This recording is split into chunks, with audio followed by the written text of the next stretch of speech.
Queridos hermanos y hermanas, una vez más, muy buenos días.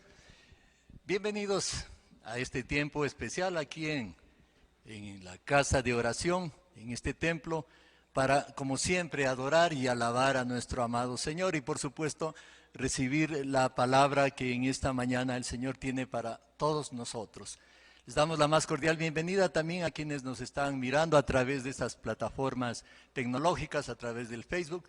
Bienvenidos y todos nos conjugamos a este tiempo en honor a nuestro amado Señor. Qué bueno saber que podemos disponer de vida, que podemos disponer de salud, precisamente para darle toda la honra, todo el honor y toda la gloria a aquel, al único que se la merece, a nuestro amado Señor.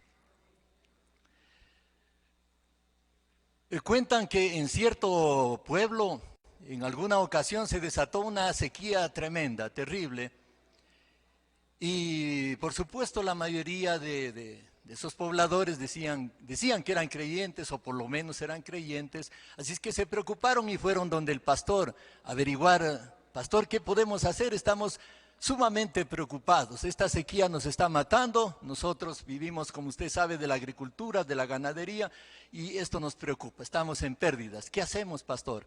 El pastor obviamente les dijo lo que tiene que hacer todo creyente en tiempos buenos y en tiempos malos: tenemos que orar, orar y orar y orar. Claro, pastor, por supuesto, qué hermosa idea, pero eso sí, con una condición: tenemos que orar con muchísima fe. Así es que se pusieron de acuerdo y dijeron: perfecto, pero no vamos a orar aquí en el templo, vamos a orar afuera, en la intemperie, todos los días a determinada hora. Así es que se pusieron de acuerdo y a partir de ese momento, todos los días a la misma hora, iban al campo y se ponían a orar, esperando la respuesta del Señor para que haga llover. Pasó una semana, pasaron 2 semanas, pasaron 3 semanas y no ocurría nada.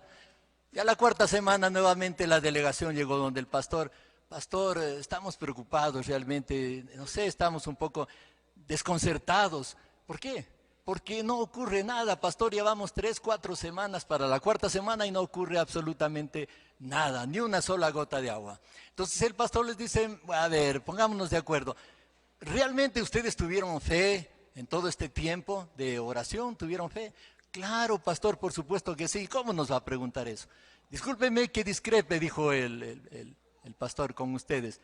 Para mí que no tenían la fe suficiente. ¿Saben por qué? Por una sola razón. Ustedes vinieron acá a orar, hemos estado orando todos estos tiempos para que llueva. Y en todo este tiempo, según yo me he dado cuenta, nadie, absolutamente nadie, ha traído un paraguas. Así es que silencio absoluto y total, era más que contundente, no había para qué seguir con más argumentos.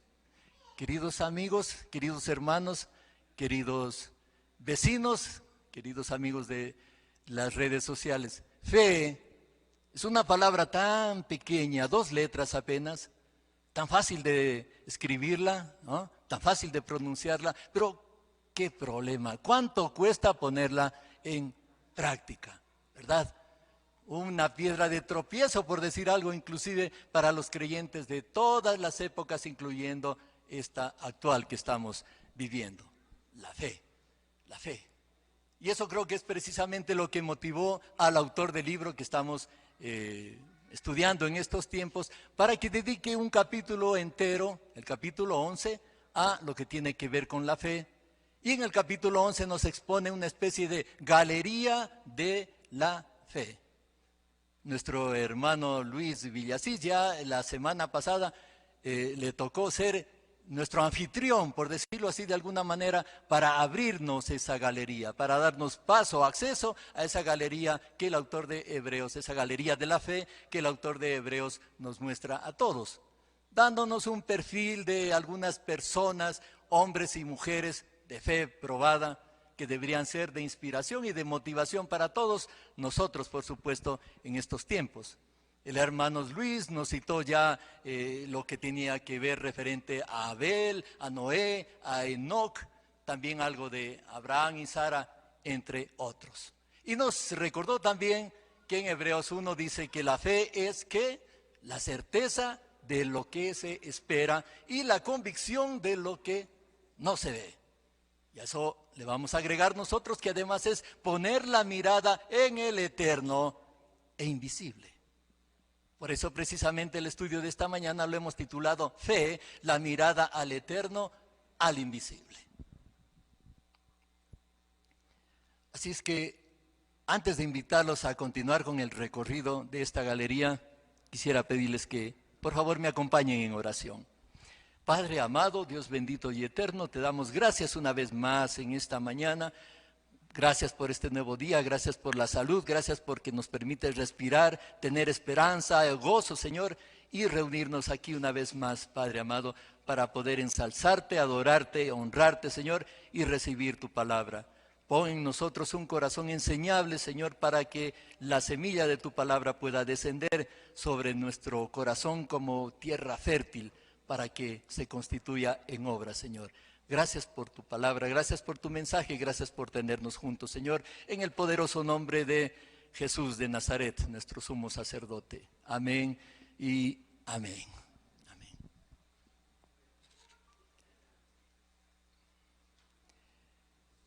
Bien, hermanos, entonces, una vez más, ahora sí, les damos la más cordial bienvenida a hacer este recorrido por la Galería de la Fe. Y lo iniciamos, si entramos ya en materia, continuamos con el capítulo 11 del libro de Hebreos. Los versículos son 17 y 18. Les pido que me acompañen en la lectura. Versículo 17 dice: por la fe Abraham, que había recibido las promesas, fue puesto a prueba y ofreció a Isaac, su único hijo. 18. A pesar de que Dios le había dicho: tu descendencia establecerá por medio de Isaac. Entremos en contexto. Todos conocemos la historia, todos conocemos quién fue Abraham, de qué se trató. Abraham, aquel que ha sido denominado como el padre de la fe, pues él recibió precisamente la promesa del Señor de que sus simientes serían benditas, en su simiente serían benditas absolutamente todas y todas las naciones. Es más, le dijo que su descendencia sería tan numerosa como las estrellas del cielo, como la arena que está al filo del mar, si es que eso se pudiera contabilizar. Y es más, en el ejercicio de esa promesa, permitió que tanto Abraham como su esposa, obviamente Abraham y su esposa Sara, puedan engendrar un hijo, precisamente en su adultez mayor, cuando ya no había esperanzas terrenalmente hablando, cuando Abraham tenía ya para 100 años, Sara 90 años, tuvieron un hijo. Ese hijo le pusieron por nombre Isaac, era el hijo de la promesa. Entonces todo iba viento a favor. Isaac fue creciendo, de pronto se convirtió en un jovenzuelo, en un mozuelo. ¿Y qué pasa un día determinado? El Señor le dice a Abraham: ven acá un momentito, quiero pedirte algo, quiero que me des a tu hijo en sacrificio. Ve al sitio donde yo te lo voy a decir, donde te voy a destinar, prepara el altar, lo que tú ya sabes, y quiero tu hijo Isaac, que me lo, como ofrenda en definitiva. ¡Wow! En ese momento yo hago un paréntesis, me permito hacer un paréntesis y digo: usted, iglesia, ustedes, amigos, hermanos, los que nos están viendo, ¿cuál hubiera sido nuestra actitud frente a aquella demanda, frente a aquella orden, frente a aquel pedido? Yo creo que la primera palabra que hubiera salido en nosotros es aquella que dice el mundo allá afuera cuando se trata de milagros: imposible, imposible, Señor. Le hubiéramos dicho: pero Señor, no entendemos, o no entiendo, Señor, ¿qué es lo que pasa? ¿Soy o no soy merecedor de la promesa? Tú me dijiste que voy a ser el padre de generaciones. Nos hiciste pasar tanto tiempo, y cuando estamos prácticamente ya casi despidiéndonos de este mundo, cuando tenemos ya nuestro hijo grandecito, que es la primera piedra para ejecutar esta promesa, tú dices que te lo entregue, Señor. No entiendo absolutamente nada, no puedo comprender. Quizá esa hubiera sido nuestra reacción carnal, supongo yo. Y alguno de ustedes me puede decir: no, yo no hubiera reaccionado así para nada. Yo digo, ¿acaso en algún determinado momento actualmente en nuestra vida como creyentes, o antes de serlo, o casi cerca de serlo, en algún momento no le dijimos también, Señor, ¿tú quieres que te sirva? Claro, Señor, yo te voy a servir con toda mi alma, mi corazón, mis fuerzas, y etcétera. Pero, Señor, por favor, no me pidas que sacrifique mi tiempo libre, que sacrifique mi familia. No me pidas que sacrifique mis amigos, que tanto me ha costado conseguirlos. No me pidas que sacrifique mis bienes, mi comodidad, mi vida social, etcétera. Pídeme lo que quiera, pero no me pidas que sacrifique mi sitio seguro, Señor, por favor. De pronto, a lo mejor, alguna vez, le dijimos algo así, parecido al Señor. Pero volvamos a Abraham. Él, obviamente, no reaccionó así, no hizo ninguna controversia, no le hizo al Señor. Por el contrario, obedeció. Era tanta su confianza y su fe que inclusive dijo, bueno, conozco la promesa, confío en la promesa y también confío en aquel que me dio la promesa, por supuesto. Y si Él me lo dijo, lo va a cumplir.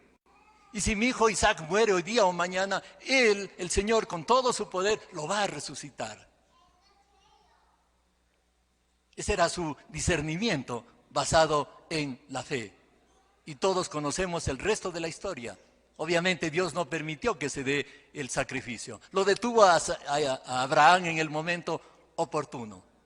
No hubo tal sacrificio. Abraham pasó la prueba. En suma, Abraham obedeció. ¿Por qué? Porque depositó su mirada, depositó sus ojos allí, en el eterno, en el invisible.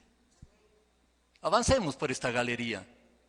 Vamos al versículo 24, Hebreos 24 y 25 de una vez. Dice 24, por la fe Moisés, ya adulto, renunció a ser llamado hijo de la hija del faraón. 25, prefirió ser maltratado con el pueblo de Dios a disfrutar de los efímeros placeres del pecado. Una vez tenemos que revisar el contexto. Todos conocemos la historia de Moisés, fueron las primeras historias que todos conocimos alguna vez. La de Moisés, por supuesto que sí.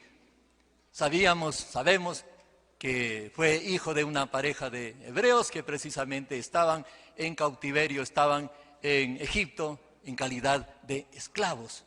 Y lamentablemente, como siempre, el faraón en sus afaroladas circunstancias determinó que todos los niños, todos los recién nacidos varones sean muertos.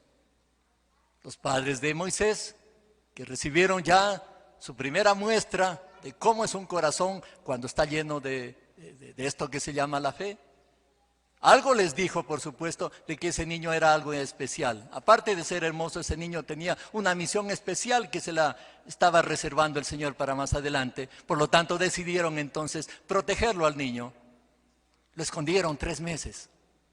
No podían más. Y determinaron asimismo por fe que si lo ponían en una canastilla y lo dejaban que vaya aguas abajo por las aguas del río, el niño podría ser salvo. Ese era el sustento de su fe en definitiva. Ustedes conocen la historia, así fue. Más adelante la hija del faraón se encontró con la canastilla, descubrió al niño, se enamoró del niño, tuvo misericordia del niño y mandó a ver de inmediato una esclava hebrea para que haga el papel de nodriza, de niñera, como se llame. Y por esas no coincidencias, sino por esas diosidencias, precisamente la madre de Moisés, la que iba a hacer el papel de niñera de Moisés, resultaba que era su propia madre. De ahí en adelante todos podemos entender entonces de que Moisés estaba instalado en un hábitat que no era el suyo, pero estaba allí, en el palacio de Egipto, disfrutando de todas las comodidades que le podía dar el hecho de ser el hijo de corazón de la hija del faraón, disfrutando de todo, absolutamente de todo. Y todo aparentemente iba bien y por ese curso hasta que un día se dio una vuelta de 180 grados la vida de Moisés. ¿Por qué? Porque en su corazón de hebreo no pudo soportar más y cuando vio el atropello que ejercía un guardia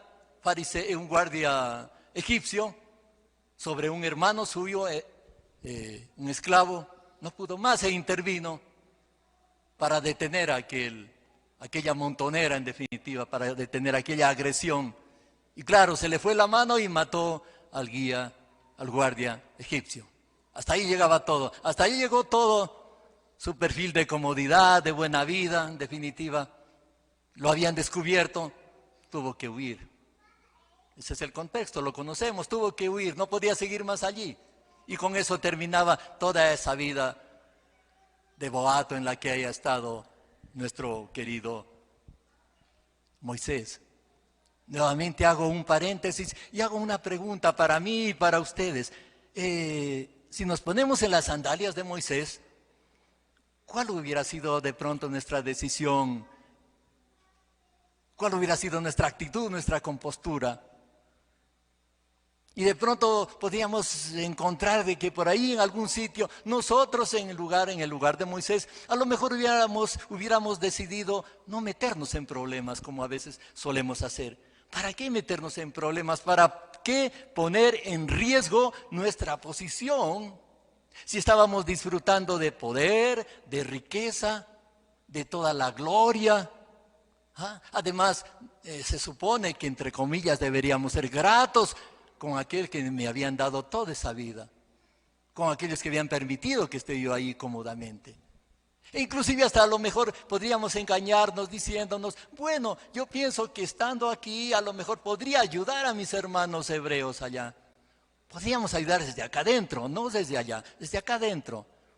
Un día me lo cojo por ahí al faraón y le digo, oye faraón, ¿qué tal qué te parece si creamos una subsecretaría, un ministerio, un consulado para atender los problemas de todos los hebreos? Podemos hacerlo así, ¿no? Y entonces, y todos en santa paz, ellos allá, yo acá. Puedo traer a mi familia y todos vivimos aquí grata y cómodamente. ¿Por qué sacrificarnos?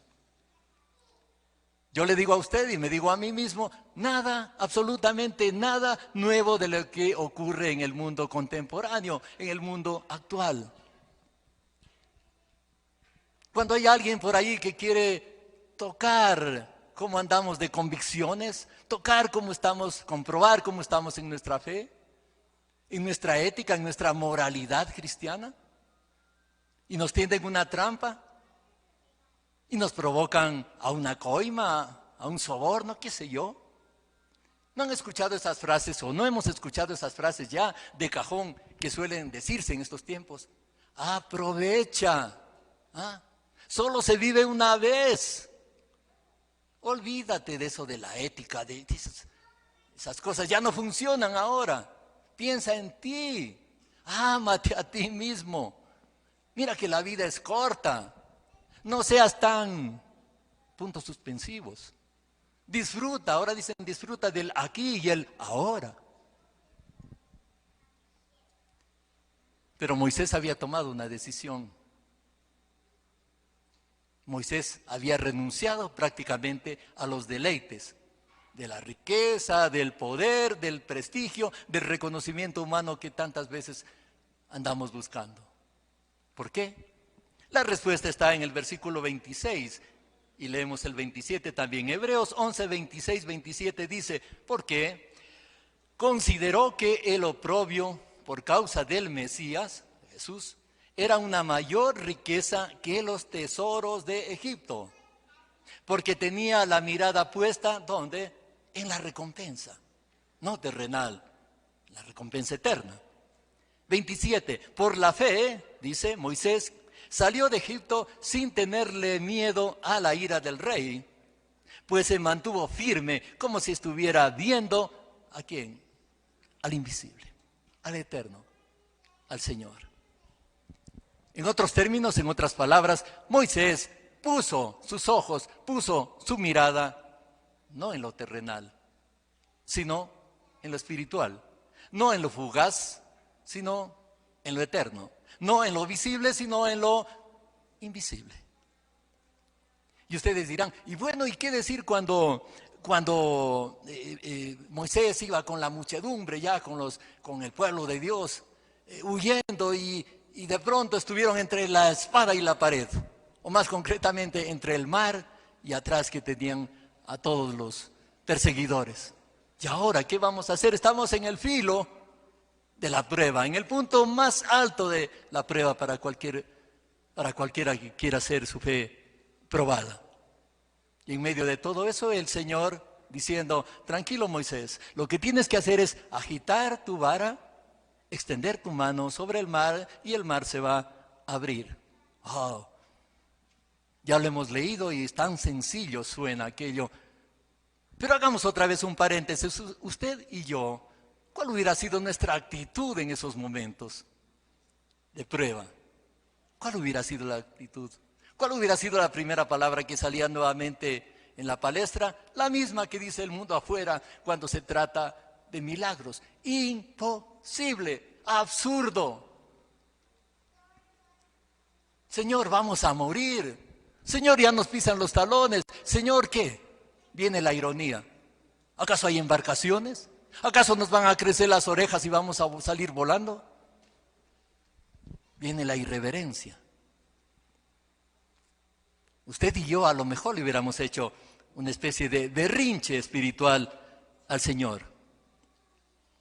Y no estamos muy lejos de la verdad, porque acaso actualmente, ahora en el tiempo contemporáneo, ahora en nuestra vida como creyentes, ¿acaso algunas veces no le hemos reclamado al Señor, igual que hicieron los israelitas en ese momento? Porque Moisés estaba bien centrado y puesto. Pero ¿qué del pueblo? ¿Qué de la masa? ¿Acaso nosotros también no le hemos hecho algún momento un berrinche al Señor y hemos dicho, Señor, ¿por qué te has olvidado de mí? Señor, ¿por qué has permitido esta prueba que estoy pasando? Señor, ¿por qué a mí si yo te estoy sirviendo? Si yo oro, si yo leo la palabra, si yo me congrego todos los domingos, si yo te obedezco, si yo doy mi ofrenda, si yo soy bueno, ¿por qué a mí, Señor? ¿Por qué? ¿Por qué? Hay otros incrédulos por allá que yo los veo que están prosperando y prosperando. ¿Y yo? ¿Por qué? Yo creo que debo volver a mi vida anterior. Perdóname, Señor, pero antes, cuando yo no era cristiano, me iba mejor. Solemos decir, habremos dicho alguna vez, nos iba mejor que ahora. Y si continuamos así, Señor, voy a tener que regresar a mi vida anterior. Chao, pastor, chao, hermanos, me voy. Mejor vivía antes allá en el mundo. Allá comía mis cebollitas y mis tomates y tenía más tiempo para mis cosas, nuestras cosas, para pecar en definitiva. Pero Moisés nuevamente puso su mirada en el eterno e invisible y obedeció. ¿Y qué pasó? Todos conocemos la historia. El mar se abrió, el pueblo de Dios pasó sin ningún problema. Luego vinieron los perseguidores y cluc, cluc, cluc, cluc, se cerró el mar. Y chau Lola, desaparecieron. Sigamos con nuestra galería de la fe. Los invito a ver el siguiente personaje. Fe y obediencia, mis hermanos, van de la mano. No podemos hablar de fe si no hay obediencia, no podemos hablar de obediencia y decir que tenemos fe. Josué y su ejército tuvieron que comprobarlo en carne propia. ¿Cuándo? Cuando el Señor precisamente les dio una orden, cuando les dio una orden precisa, yo les entrego la ciudad, el pueblo de la ciudad de Jericó, una ciudad tremendamente amurallada como se acostumbraba. No había acceso, era inexpugnable, dicen. No había acceso a ella. Yo te la entrego, Josué. Pero tú tienes que hacer lo siguiente, tú y tu ejército van a dar durante 6 días las vueltas alrededor de la ciudad. Y todos los días se van a dar una vueltecita, todos los días van con los sacerdotes, las trompetas y nada más. Y al otro día nuevamente, y al otro día nuevamente, 6 días. Y el 7.º día van a dar 7 vueltas, ahora sí, 7 vueltas. Y en un momento determinado sonarán las trompetas y en un momento determinado ante una orden habrá un grito colectivo de todos ustedes y los muros caerán, las murallas caerán. ¡Wow! Nuevamente usted y yo. ¡Ah, carambas! Oye, Josué, bueno, sabemos que el Señor es de milagros, el Señor ya nos hizo pasar el Mar Rojo, sí, pero ¿no te parece que está exagerando ya un poco la nota? O sea, ¿cómo es esto? Haznos entender, Josué, no entendemos cómo se da esto. Vamos a dar las vueltas. ¿Entiendes tú que unas murallas se pueden caer después de haber dado unas vueltas? Y con ironía decirlo, después de haber hecho una coreografía allí. ¿Que no habrá una estrategia militar, realmente una estrategia de varones para lograr que eso se venga abajo? ¿Qué pasa? ¿No te parece que eso como que es imposible? Y sin embargo, todos, absolutamente todos, conocemos el resultado de la estrategia del Señor, el resultado de la historia. Versículo 30, por favor, Hebreos 11:30 dice, por la fe cayeron las murallas de Jericó, después de haber marchado el pueblo 7 días a su alrededor. En otras palabras, Josué y su gente, ¿qué hicieron? Pusieron su mirada en el eterno, en el invisible, y por supuesto, obedecieron.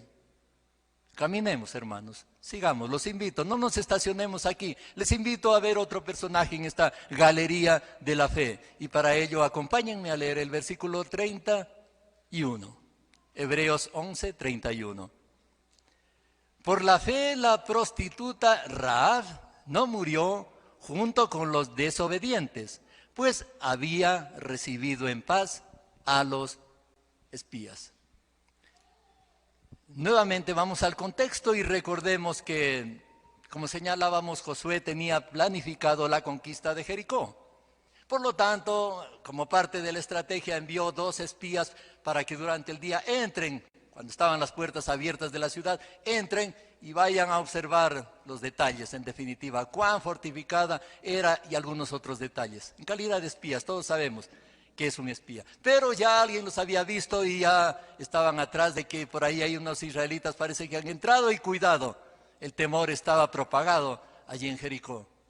De tal manera que estos espías se encontraron con una tal señorita Rahab, que fue la que los acogió, que fue la que les dio hospedaje. Y esta señorita Rahab tenía 2 pequeñas debilidades. La una era gentil. No digo que era educada precisamente por gentil, sino inconversa. Y la otra era prostituta, el oficio más antiguo del mundo. ¿Y qué pasó? Ella allí los cuidó, los guardó, los escondió, los negó y les ayudó a escapar. Ese es el contexto, esa es la historia. Ustedes lo han leído. Pero también se aseguró y dijo, pero eso sí, por favor, una condición.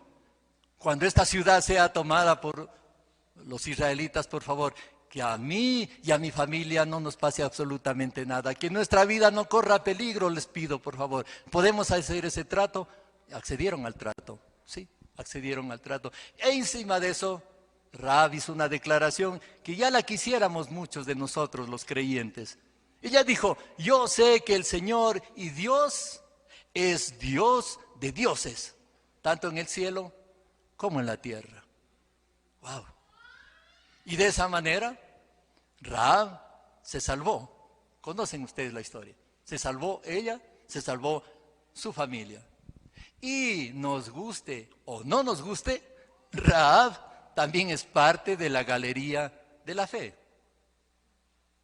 Increíble. Y nos guste o no nos guste, Rahab es parte de la genealogía de Jesús. Increíble.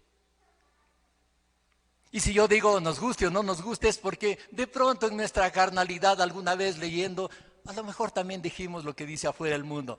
¡Qué tremendo! ¡Imposible! Pero ¿cómo esa señorita va a ser parte de la galería de la fe con esa hoja de vida? Sí, siendo más pecadora que yo. Señor, si sabes a qué oficio se dedicaba.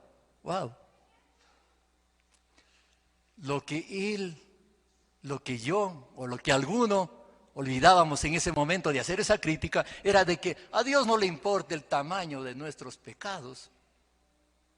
Dios nos ha perdonado todos nuestros pecados pasados y presentes, cuando nuestro arrepentimiento es genuino.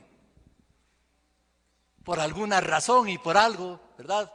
Envió a su Hijo a la cruz precisamente por eso, para pagar, para exonerarnos de nuestros pecados. Jesús fue a la cruz por aquello. Jesús derramó su sangre en el madero. Jesús murió y resucitó para reconciliarnos con el Padre, para darnos salvación y vida eterna. Si alguien lo cree, que diga amén, ¿por qué no? Avancemos en la galería, no nos estacionemos, movámonos.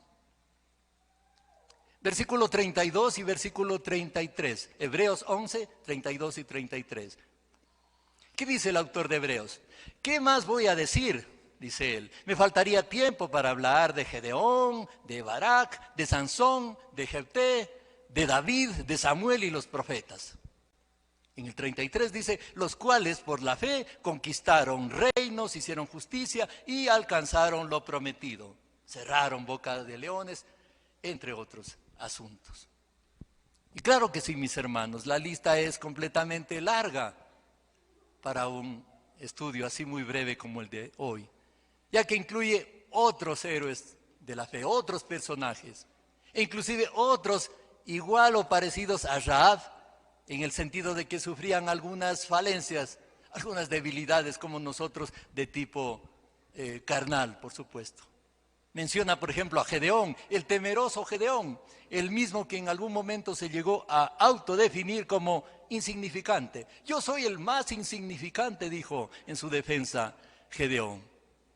También nos muestra y nos expone a Sansón. Todos hemos leído la historia de Sansón. Suponemos un tipazo de cabello largo, pero de carácter muy corto. O también a David, el rey David, con esos pasajes que tuvo por ahí, ¿no? De adulterio, de asesinato, de mentiras, de mal ejemplo para sus hijos. Y alguien dirá nuevamente, o yo dije alguna vez de pronto, ¿y por qué entonces el Señor escoge a esos? ¿Por qué? Con desprecio, con menosprecio a esos. La palabra es clara y contundente. Primera de Corintios, capítulo 1, verso 27. Ahí está la respuesta. Pero Dios dice, escogió lo insensato del mundo, ¿para qué? Para avergonzar a los sabios. Y escogió lo débil del mundo, ¿para qué? Para avergonzar a los poderosos.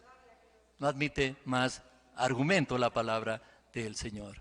Avancemos, mis hermanos. Vamos al verso 36 y 37, continuando en este recorrido. Y dice, refiriéndose a los héroes de la fe, otros, dice, sufrieron la prueba de ¿qué? De burlas, de azotes, incluso de cadenas y de cárceles. 37, fueron apedreados, aserrados por la mitad, asesinados a filo de espada, anduvieron fugitivos de aquí para allá, cubiertos de pieles de ovejas y de cabra, pasando necesidades, afligidos y maltratados. Efectivamente, muchos de aquellos héroes de la fe, en determinado momento pasaron a ser mártires de la fe. Porque como dice el texto aquí, muchos de ellos, o la mayoría, soportaron ¿qué? Burlas, azotes, cadenas, cárceles, apedreados, aserrados por la mitad, asesinados, estuvieron fugitivos, estuvieron pasando necesidades, estuvieron en aflicción, fueron maltratados. La lista también es innumerable y es larga. Rápido nos vienen a la mente nombres como Isaías, como Esteban, como Pablo, como Pedro, como el propio Maestro Jesús. Y eso nos recuerda a ti, hermano, hermana, a ti, iglesia, y me recuerda a mí que el precio de seguir a Jesús es alto. No es así tan deportivamente como a veces suelen promocionarlo. Algunos por allí, voceros de esa llamada teología de la prosperidad, que le dicen, ven, acepta a Jesús, y a partir de ese momento tu vida se acabaron, cero problemas. Todo será fama, será riqueza, será prosperidad, los cielos se abrirán, te dicen, y la pobreza y la enfermedad se irán. Quedarás cero a partir de ese momento.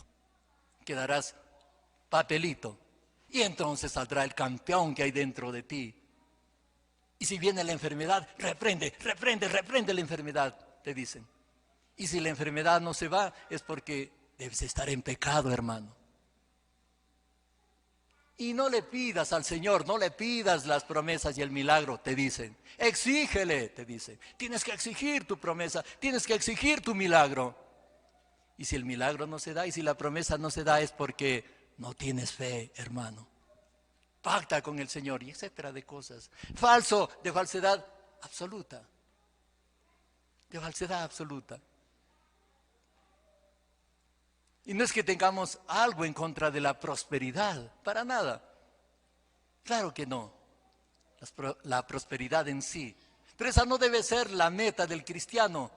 No voy a seguirlo a Jesús porque voy hacia la prosperidad, porque voy hacia la grandeza, porque voy hacia la opulencia, porque voy a cero enfermedades, porque voy a cero problemas, a cero tribulaciones. No, el precio de seguir a Jesús significa todo eso, con la diferencia que siempre estará Él a nuestro lado, para ayudarnos a pasar los desiertos, para ayudarnos a superar las tribulaciones, para ayudar a superar todo aquello que nos estorba, nos molesta y nos afecta. Y mientras los de la prosperidad argumentan todo esto, Jesús dice, Mateo 16, 24, 25, por favor. Jesús dice, si alguien quiere ser mi discípulo, tiene que negarse a sí mismo, tomar su cruz y seguirme. Porque el que quiera salvar su vida, la perderá. Pero el que pierda su vida por mi causa, la encontrará. Prosperidad por ningún lado. Eso significa, por el contrario, que tenemos que morir al yo, morir a nuestro ego, morir a nuestro afán enfermizo a veces de conquistar la fama, la popularidad, la prosperidad, de que todo esté bien. Ese afán enfermizo, esa no es la meta del cristiano. Es más, miren o escuchen o acompáñenme en lo que dice el versículo 39, Hebreos 11, 39. Es claro, aunque todos, dice, obtuvieron un testimonio favorable, se refiere a los héroes de la fe que estamos viendo hoy. Aunque todos obtuvieron un testimonio favorable mediante la fe, ninguno de ellos vio el cumplimiento de la promesa. ¿Qué tal? Ninguno de ellos vio el cumplimiento de la promesa. Entonces diríamos, la pregunta del mundo, ¿qué no será porque no tuvieron fe? Los héroes de la fe. Sí, hermanos, iglesia, amigos, ninguno de ellos vio el cumplimiento de la promesa porque el tiempo del Señor es su potestad. Porque Él actúa en su tiempo, no en el nuestro. Nosotros no podemos ponerle plazo al Señor, no debemos ponerle plazo al Señor. Vengo a ti, Señor, vengo a esta iglesia, vengo a esta congregación a pedirte un milagro. Correcto, hasta ahí. Necesito, Señor, esto o lo otro. Correcto, hasta ahí. Y te doy, por favor, placito, que sea, ojalá hasta mañana, ojalá en esta semana, Señor, ojalá en este mes, si no. Y el plazo termina y la promesa no llega y el milagro no llega y entonces, chao, Señor, no me quieres, no me escuchas, mejor me voy. Ha sido mentira todo aquello que me han dicho. Y nos damos la media vuelta y nos vamos, pensando que, se fregó el Señor, un creyente menos.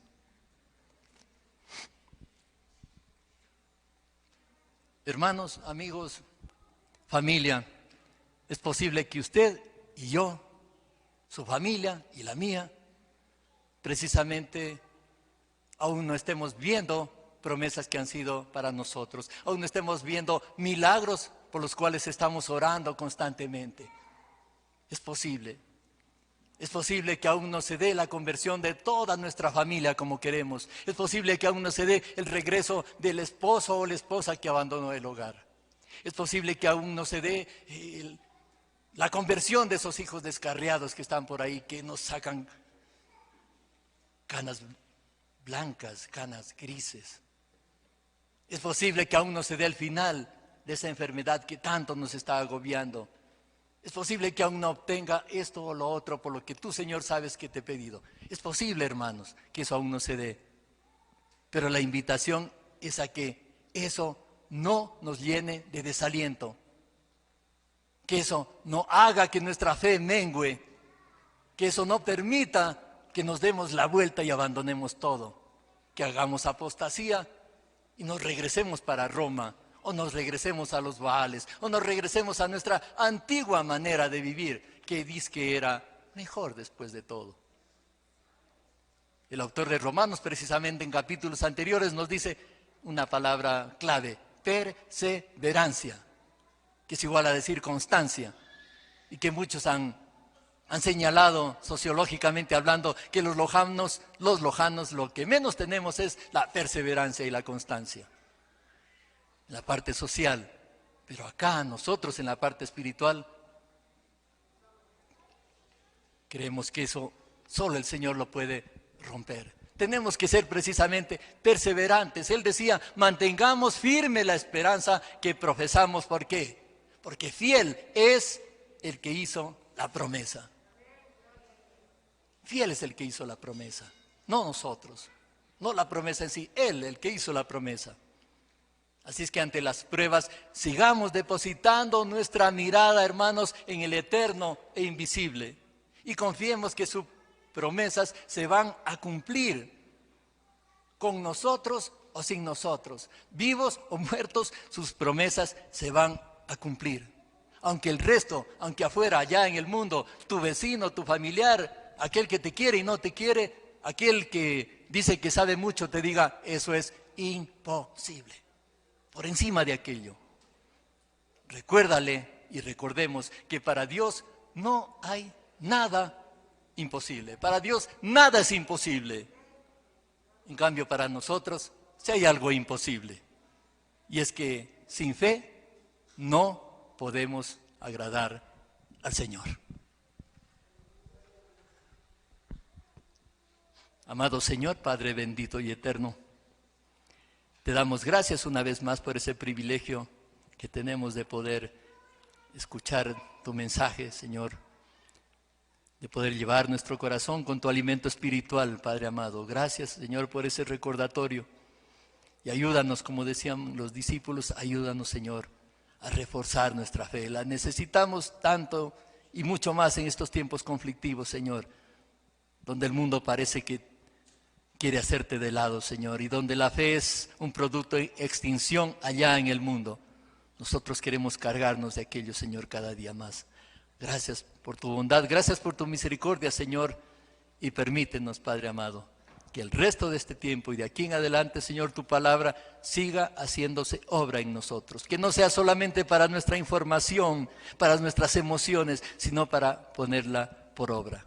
Gracias en el poderoso nombre de Jesús de Nazaret. Amén y amén. Amén. Gracias, hermanos.